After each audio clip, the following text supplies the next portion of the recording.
Now to the big weather story of the day. In the midst of those heavy storms last night, a small tornado touched down near Alto in southwest Kent County.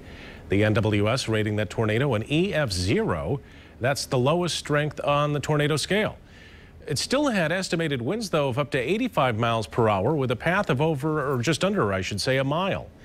Storm Team 8 meteorologist Kyle Underwood surveyed the damage this evening.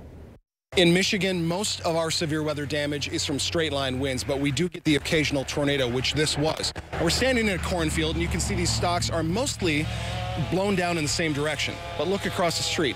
We've got trees that were blown in different directions. That's a sign of a tornado. Also, when trees are knocked down and the tops can almost be pointing towards each other, that's another sign, and we are seeing that here with this storm in southeast Kent County. Well, I was just devastated by the we have a mature woods here, so I have hickory and oak and maple. Robin Vaughn and her family's farm took a direct hit from Tuesday's early morning tornado in southeast Kent County. It looks like the tornado came right down through here. The Vaughns weren't able to adequately assess the damage until the next morning. At daybreak, it was clear the farmland and forest had been altered.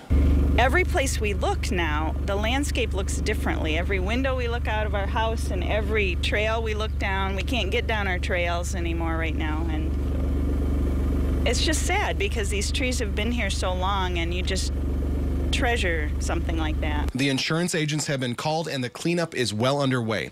And thankfully, there were no injuries, not even to the farm animals. Vaughn took us on a tour of the damage in her four-wheel drive Gator. The chicken coop was tucked in where it was blown into an area that kept it upright, so the chickens were all safe, so it was great. Any eggs in there this morning? Haven't seen any yet.